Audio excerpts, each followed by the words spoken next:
¿Qué tal amigos? Como siempre es un placer darles la bienvenida en otra edición de Al Descubierto. Hoy nos visita el ministro del Poder Popular para el Proceso Social de Trabajo, además vocero al Consejo Universitario por el Distrito Capital de la Universidad Bolivariana de los Trabajadores, Jesús Rivero, miembro del Consejo Superior del Trabajo y miembro del Consejo de Estado, Jesús Rafael Martínez Barrios. Ministro, bienvenido a Venevisión, un placer tenerle aquí. Gracias por la invitación y saludo a todos los videntes. Así es. Sí. Bueno, este programa se llama Al Descubierto, siempre lo decimos, comenzamos por el principio, vamos a esos orígenes, muchos de ellos anecdóticos, quizás nostálgicos, que conforman parte de los recuerdos, de los valores con los que se va componiendo el ser humano. Usted nació en Puerto La Cruz, en el estado de Anzoátegui. Su padre, un pescador del Tirano, en el estado de Nueva Esparta. Su madre, una campesina de Bergantín, en el estado Anzoátegui. ¿Qué le marcó de esa influencia de los padres con esas características y de ese lugar donde nació y comenzó su vida? Mira, yo creo que a mí me marcó todo. O sea, papá y mamá fueron seres especiales. Fueron seres especiales. Seres que en su práctica cotidiana tenían una sensibilidad social extraordinaria. Fíjate, mi papá tuvo participación en la huelga de petrolera y él nos contaba, y nos los contaba con toda naturalidad. O sea, y no tenía el sentido histórico que ha tenido esa huelga, incluso que todavía nosotros no hemos llegado al significado profundo. Y papá lo contaba con toda naturalidad. Papá fue un obrero de empresa, fue vigilante de unas empresas de transporte, fue bodeguero, ¿verdad? Y siendo bodeguero me enseñó cosas extraordinarias, ¿verdad? Papá a las 3, 4 de la mañana me estaba dando un golpe por la espalda para ir al mercado, para ir a vender. Los valores del trabajo. Los valores del trabajo. Ahora, su padre estuvo en la clandestinidad contra Marcos Pérez Jiménez. Sí. Y usted también estuvo en la clandestinidad en su tiempo, asociado a los movimientos de izquierda, además de manera muy cercana con hombres como Jorge Rodríguez, Fernando Soto. ¿De qué manera su padre le inspira, le influye para que luego usted también viva la experiencia en su tiempo de la clandestinidad? Sí, mira, yo creo que esa práctica marca mucho. Eso, lo que te digo, los cuentos que hacía papá y que hacía mamá, pero más que seguir la experiencia de la clandestinidad y de la lucha política que desarrollaba papá, es esa vinculación con los desposeídos que tenía tanto mamá como papá. O sea, mamá fue una persona que nosotros vivíamos en casa de bareque, con paredes de cartón, o sea, donde la lluvia se combinaba con el sonido de la gota que caía en el tobo de agua, fíjate. Pero todo el que necesitaba, y ahora a estas alturas yo digo, bueno, qué tan pobres eran aquellos que otros pobres podían darle lo que no tenían, pero mamá nunca dejó de atenderlo. Entonces esa sensibilidad es la que de repente yo me encuentro como una cosa natural, arriesgando la libertad y la vida junto con otras personas en función de satisfacer aquellas necesidades que satisfacía mamá, pero ya viéndola desde el punto de vista estructural. O sea, yo creo que no hay un hilo o un punto de ruptura. Incluso el que mamá me haya formado en el cristianismo. Yo estuve estudiando la vida de Cristo, ¿verdad? Y entendí, bueno, tuve una comprensión de un Cristo humano, ¿verdad? De un Cristo que fue capaz de entregar su vida por los demás. O sea, cuando Cristo dice, yo soy el camino, la verdad y la vida, ¿verdad? quien crea en mí llegará a mi Padre. Fíjate, está diciendo, yo soy el camino, yo soy el camino. Entonces, ¿y cuál era el camino? Era el camino del sacrificio. Ahora fíjese, ministro, que Dios lo ha puesto en esta alta responsabilidad o altas responsabilidades porque tiene varias funciones muy importantes referidas al trabajo. Y yo quisiera preguntar, además porque usted, que tiene unos 6 meses aproximadamente al frente del despacho del Ministerio del Poder Popular para el proceso social de trabajo, hay casi una gran similitud temporal entre el momento en que usted asume esta responsabilidad y cambia de nombre, el ministerio. ¿Por qué es denominado así ahora? Para el proceso social de trabajo. ¿Y de qué manera lo identifica con la misión, con sus expectativas? Mira, el presidente Chávez dejó sentado en el texto constitucional y en la ley del trabajo y en otras leyes un cambio estructural del país. Fíjate, y el cambio nosotros lo pudiéramos expresar, que es pasar de lo que fue el trabajo como una acción individual. O sea, todos creemos que vivimos de nuestro trabajo. O sea, todos, tú hablas con cualquiera y dices, no, es que si yo no trabajo no vivo. ¿Eh? Y te puedo decir, en conversación con unos trabajadores en una asamblea, yo le decía, estábamos debatiendo, y me decía que es que nosotros vivimos del trabajo. Ah, eso es así. Yo le digo a la presidenta, bueno, de hoy en adelante, entonces ellos van a ganar 10.000 bolívares semanales. ¿Están de acuerdo? Toda la asamblea dijo que sí. Bueno, ahora nadie produce. O sea, no hay nadie quien produzca ropa, produzca alimentos, produzca vestidos. Entonces, ustedes viven del trabajo, viven del salario. ¿Para qué les sirve el salario si no hay producción? Nosotros vivimos es de la producción, pero que hay un problema de la justa distribución o no de esa riqueza. Entonces, claro, ¿qué es lo que descubre Chávez? Que el trabajo no es una acción individual que me permite a mí vivir, sino es que yo soy parte de todo un proceso, que es más complejo, es toda la sociedad la que está produciendo.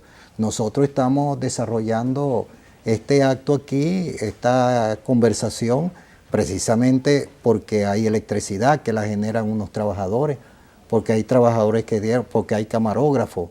Fíjate, entonces es todo un proceso social que no se puede desarticular. Cuando tú tienes ese proceso social, digamos, pongamos como el ejemplo de un río. Si el río tiene un cauce limpio, llega al mar, ¿verdad? Pero si alguien le corta al río el curso y los desvía, puede hacer una piscina, puede hacer cosas extraordinarias, puede vivir holgadamente y feliz, pero el resto de la población no recibe el agua. Fíjese. Ajá, ahora, perdón. Sí. Fíjate, entonces, si el proceso social de trabajo también es igualito, tiene un cauce. Ese proceso es para producir bienes y prestar servicios que satisfagan necesidades, pero alguien lo desvía hacia la acumulación de capital. Chávez dice, no, el objetivo de ese río, el mar de ese río, es las condiciones materiales, sociales e intelectuales de la familia para que ella sea el centro, el espacio fundamental del desarrollo integral de la familia. Fíjate, entonces, ¿qué es lo que trata ahora el Ministerio del Trabajo? No es de proteger a una persona, sino de proteger a la sociedad, estabilizando y desarrollando el proceso social de trabajo. Hablando de protección, hay sectores que desde la industria hablan más bien de la necesidad de estabilizar, de darle estabilidad al trabajador más que inamovilidad. Ellos proponen establecer una relación entre el trabajador y su cargo de merecimiento, de mérito en el curso del tiempo y no dejarlo sencillamente protegido y que se puedan generar vicios o distorsiones en el verdadero sentido, propósito y naturaleza de esta disposición. ¿Cuál es la interpretación que usted pudiera compartir con la gente que nos está viendo, en su gran mayoría trabajadora, sobre este concepto de la inamovilidad que se ha mantenido en el tiempo? Mira, Este intercambio de opiniones los tuvimos en estas mesas que se han venido dando, ¿verdad? Y nosotros le explicábamos, fíjate, la inamovilidad, la estabilidad fue decretada por Carlos Andrés Pérez, ¿verdad?, mediante la ley contra despidos injustificados. ¿Por qué la decreta Carlos Andrés Pérez? ¿Verdad? Carlos Andrés Pérez no era un socialista, no era un revolucionario que estaba buscando transformar la sociedad, no, sino que Carlos Andrés Pérez se ve en una realidad donde la práctica empresarial era arbitraria, se despide al trabajador y poco importa lo que eso afecta a la familia, ¿verdad?, sin ninguna causa, sin ninguna responsabilidad, y por eso él establece esa ley. Ahora, en la realidad, cuando ellos plantean ese criterio, lo establecen de la manera siguiente: si un empresario tiene 50 trabajadores, ¿verdad?, vamos a preservar los 50 puestos. Entonces, pero él queda en libertad, ¿verdad?, de despedir arbitrariamente a cualquiera de los 50. ¿Verdad? Lo que nosotros establecimos como revolución y bajo la dirección del comandante Chávez es que no, cualquier trabajador puede ser despedido si el empresario tiene una causa justificada para despedirlo, ¿verdad? Entonces, no se trata si es un trabajador decente, si es un trabajador serio, responsable, no hay ninguna causa por la cual se deba despedir. Pero si es un trabajador que comete alguna de las causas establecidas en la ley y yo voy y lo compruebo, ese sale. Y eso lo hemos dicho con seriedad, no solamente dentro de los trabajadores. Entonces le decíamos, el problema no está allí. Ellos, algunos decían que, bueno, el problema es que hemos tenido tantos casos, y yo le decía que le tendrían que revisar el jefe de personal, porque ¿cómo selecciona a los trabajadores? O sea, ¿cómo es que nosotros vamos a tener tantas personas improductivas o irresponsables? Entonces el proceso de selección está mal hecho, ¿verdad? Que el problema está en cómo nosotros estabilizamos la producción. Una persona que tiene 10 años, 20 años, tanto tiempo en el ejercicio de una responsabilidad, va generando conocimiento y va asimilando conocimiento. Nosotros no podemos agarrar de un día para otro y despedirlo. O sea, nosotros buscamos la estabilidad del proceso social de trabajo. Ministro, vamos a la pausa y yo quiero dejar esta pregunta al aire.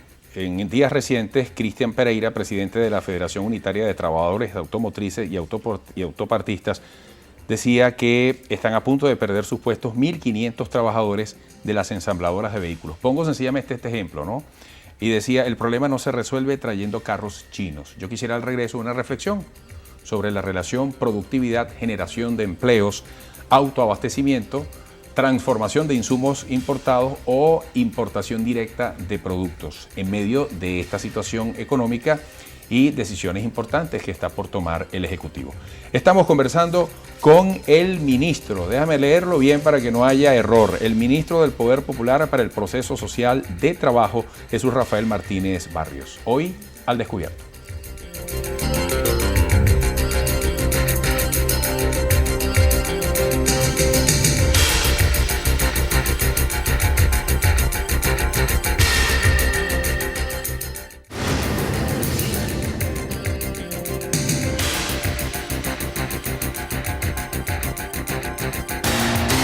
Seguimos nuestra conversación con el ministro Jesús Rafael Martínez Barrios. Yo en la parte anterior citaba uno de cualquiera de los muchos ejemplos que pudiera plantear en esta consulta sobre la distribución de divisas a los distintos sectores productivos, incluyendo los privados, en la necesidad, en el interés de que cada vez seamos más productivos y menos dependientes de la importación.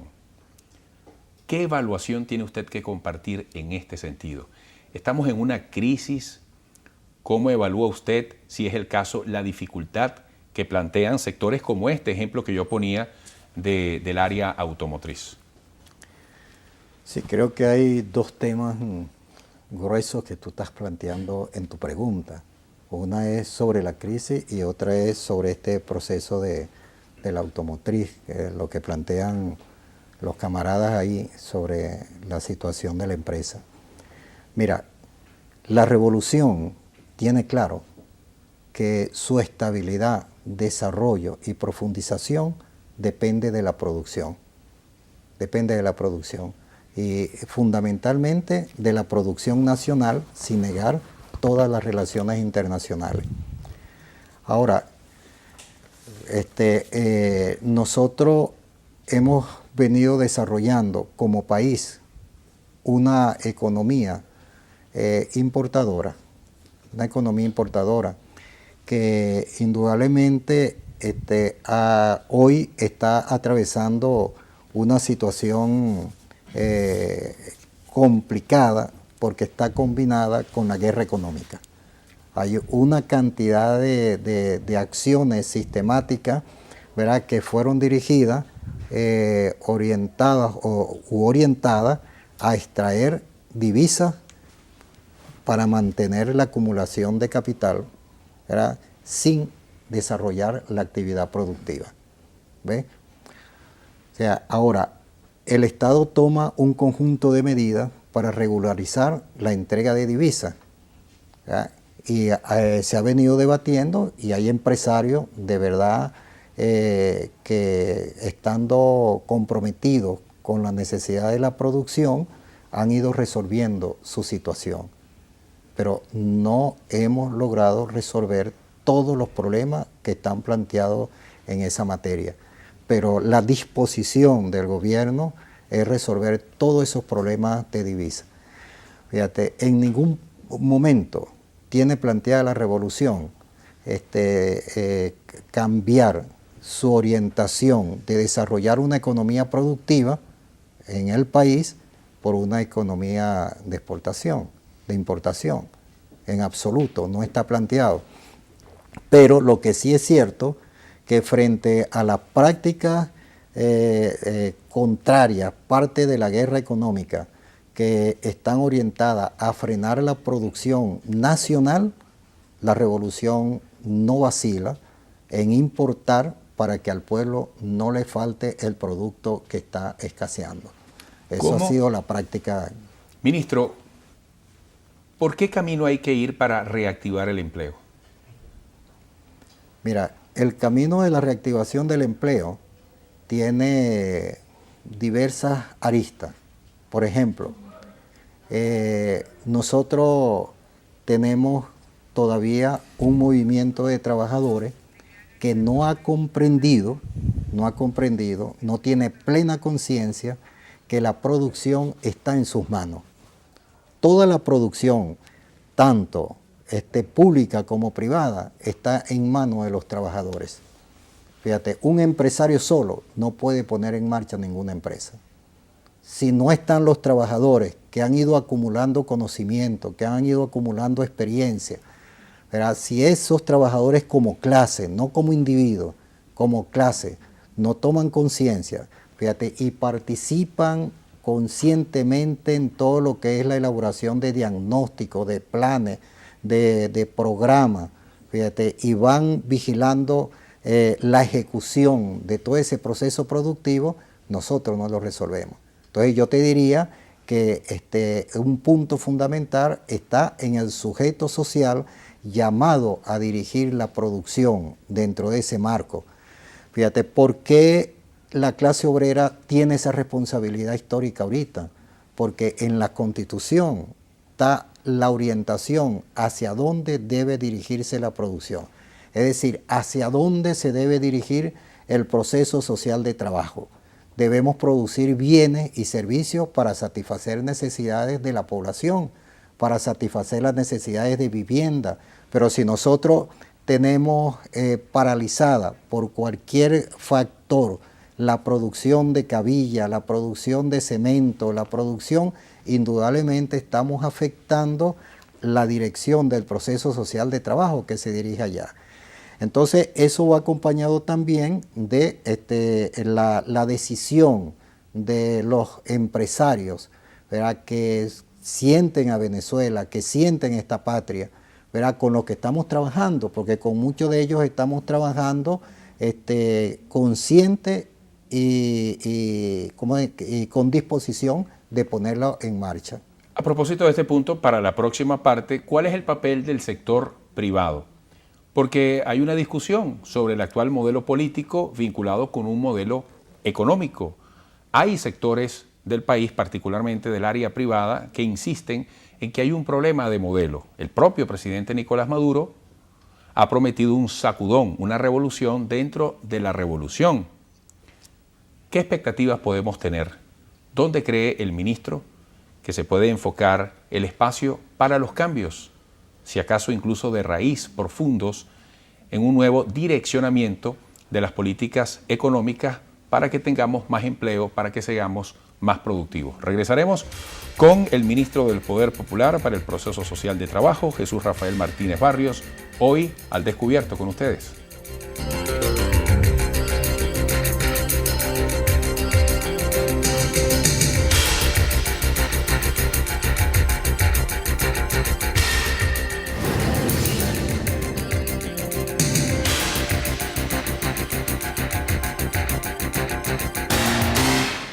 Ministro Martínez, pudiéramos recordar, por ejemplo, del presidente Chávez cuando habló de las 3 Rs, revisión, rectificación, reimpulso. El Ejecutivo ha estatizado algunas empresas. Es interesante el momento para la evaluación. Y como lo dejaba yo planteado en la parte anterior, ¿qué hay que analizar del actual modelo político en relación con un modelo económico que puede estar esperando algún golpe de timón? El propio presidente Maduro ha prometido un sacudón dentro del gobierno. ¿Cómo lo enfoca usted? Mira, primero veamos los dos modelos que están confrontados. O sea, hay un modelo que está desapareciendo, que su objetivo es la acumulación de capital en una minoría. Fíjate, toda la actividad productiva, toda la actividad, el proceso social de trabajo, lo dirigían hacia allá. Y hay otro modelo que están haciendo, no solamente en Venezuela, a nivel mundial, ¿verdad?, que el objetivo es satisfacer las necesidades de la gente. O sea, la felicidad más grande de un revolucionario bolivariano es que no veamos jamás a un niño, a un anciano en la calle, que no veamos gente sin vivienda, que no veamos gente que no esté estudiando. Cuando veamos que en el país se está generando ciencia, técnica y tecnología adecuada a nuestra realidad. Esa es la inmensa felicidad que nosotros ubicamos. Ese es el modelo. Ahora, cuando tú vas a analizar el modelo, vea, antes de la revolución, nosotros estábamos inundados de miseria, era el 80% de la miseria. Fíjate, la miseria extrema era el 20%, nosotros nos queda el 5% y ahorita la estamos persiguiendo porque la vamos a exterminar también. Vamos a acabar con esa miseria que todavía nos queda. Fíjate, entonces el modelo ha venido dando respuesta, ha construido más vivienda, ha multiplicado las posibilidades de educación, del acceso a la salud, le estamos llegando allá. Entonces ese modelo no está en fracaso, está consolidándose y desarrollándose. ¿Qué hay que cambiar entonces? ¿Qué hay que cambiar? O sea, nosotros tenemos que cambiar primero nuestra concepción sobre la vida, nuestra concepción sobre la realidad. O sea, es lo que te decía, que todavía hay compañeros y compañeras trabajadoras que no se dan cuenta del cambio.